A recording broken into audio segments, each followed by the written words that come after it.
Now that we've reached the finale of season 2, we have some unfinished business with David Lynch's feature film, Fire Walk with Me. A prequel with a lot to say, some say almost too much. Now, I really like the film on a lot of levels, including the fact that it allowed Lynch to follow up on an abysmal second season with something pure and unsullied by the infantile demands of those lacking any respect or understanding of an artist and his work. Instead, we have Fire Walk with Me, a feature film where David Lynch was left to do what he does best without external influences trying to put their own stamp on the thing. And predictably, the film was a big disappointment for many, surprise, surprise, as it didn't recreate quite the same endearing and quirky hometown feel as before, but instead going deep into the darkness of Laura Palmer's last days. I'm going to look at some of the elements from Fire Walk with Me to try and tie up some loose ends in terms of my main takeaways from the secrets and symbolism being conveyed to through the story through this fine piece of cinema. This is only what I see, of course, so your own sense may be similar in some ways and completely different in other respects, and that is perfectly okay. Unlike many Twin Peaks analysis videos which proclaim to definitively spell it all out for you, I'm only offering what interpretations and ideas have come to me so far for whatever reason. And one thing Lynch has always been consistent about creatively is following the ideas that come to him instead of making cinema for any other reason. And in a Rolling Stone article, Lynch once remarked, quote, "Life is very, very complicated, and so films should be allowed to be too," end quote. Which I couldn't agree with more. Which is why I think that limiting our minds to just one canonical and objective meaning is a mistake, as the audience is an integral part of the Twin Peaks phenomenon, if not the most important part. Starting with The Ring, which is prominently featured in Fire Walk with Me, it seems that the idea for its associations with loss of feeling in the arm of the wearer and Philip Gerard's missing arm came later. But one interesting thing about cinema and TV is that nearly anything imaginable can be accomplished, and that creatively, it doesn't have to be bound by the laws of time or space in the same way that the manifest world is. Of course, it can be one if one narrowly demands as such, but it doesn't have to be the case. In contrast to the demands from many of the viewing public and execs at ABC for definite answers in the television show, it seems The Ring is one great way to ramp up the ambiguity and mystery as a means to perhaps restore Twin Peaks to its former glory. I don't think it's the reason The Ring is so prominently featured in the movie, but it's a great way to immerse the audience back into the wonderful and strange mystery without any promises of explanation or resolution. And in the film, in only 30 minutes into the movie, The Ring is revealed and Agent Chester Desmond disappears forever, never seen again. So we're already off to a great start. Despite it being dubbed the Owl Cave Ring by fans, which it indeed closely resembles the petroglyph in the Owl Cave, it seems it may have a special relationship with Garmonbozia, which I sometimes think of as a sort of like an ambrosia in reverse, a food for the dark spirits of fear in Twin Peaks, a nourishment of a different type connected to pain and suffering instead of immortality, both of which it seems may be eternal depending on which lodge one inhabits.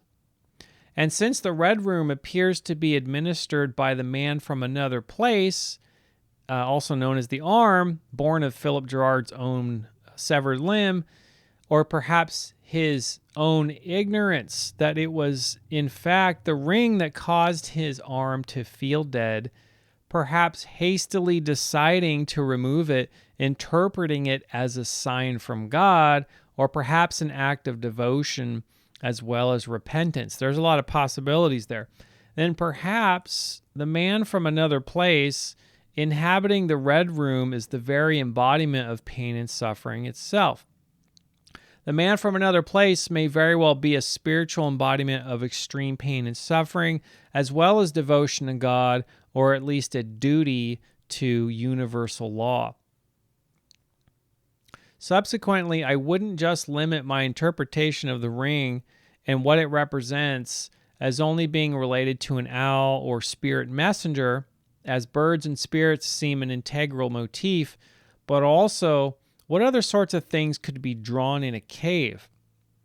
In addition to animals, native people would most certainly have drawn stalks of corn, which is an integral part of survival and of just as much vital importance as notions surrounding spirits and owls, if not more so, at least in the immediate case of the mortal realm, when you are concerned with the survival of yourself and your village.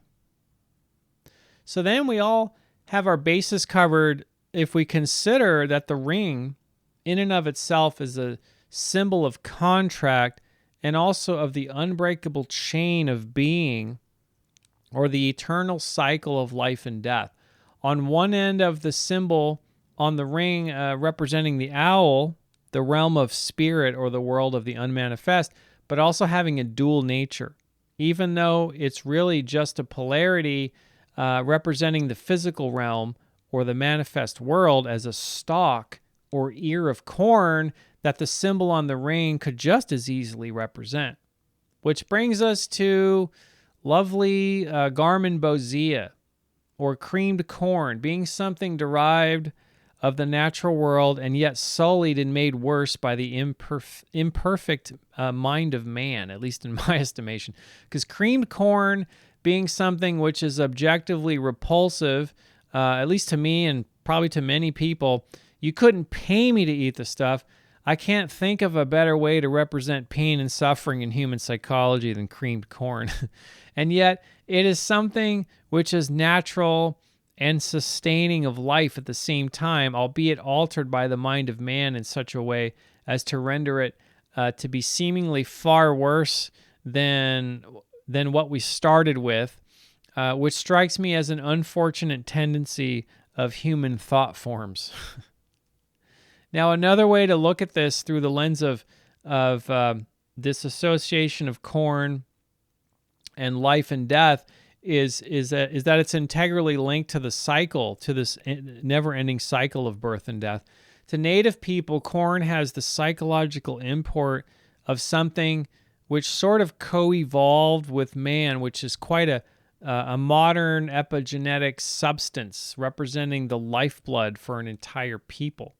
Because corn itself, growing out of the same ground which their ancestors are buried, representing the struggle of human life, which with its pain and suffering, eventually finding its way back into the ground and then replenishing the soil with nutrients so that the life-sustaining crops of maize may ensure the survival of future generations. So it's an eternal cycle of which we inherit the pain and suffering of our ancestors born of the crops which sustain us, that comes from the ground from which they're buried. So it's a very old native idea, and I think there's a lot of credence to that.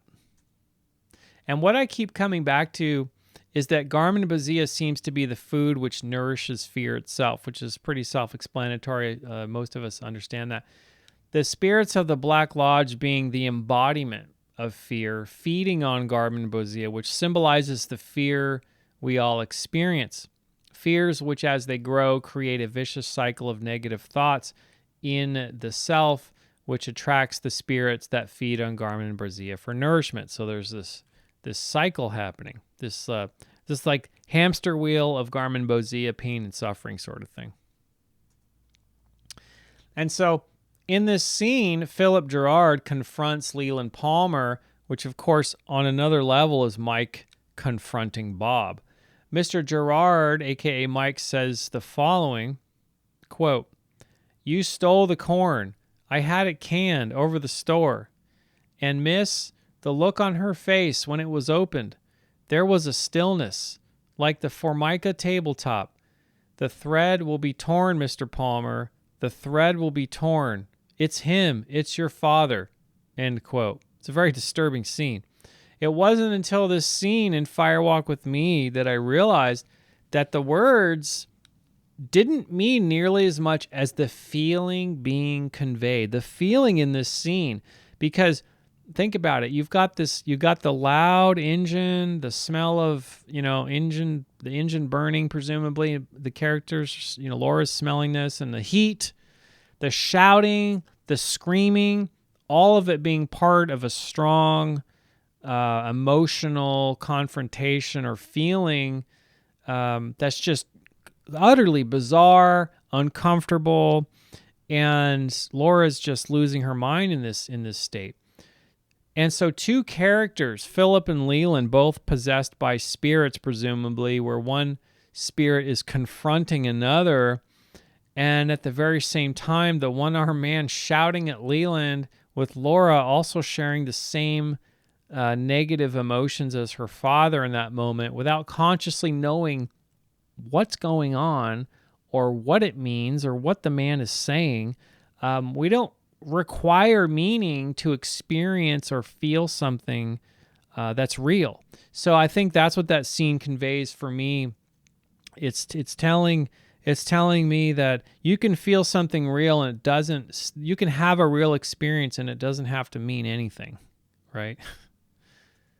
So just like in dreams, the events which unfold or the words spoken may not make any sense at all, but how we feel may be telling us the absolute truth of the experience.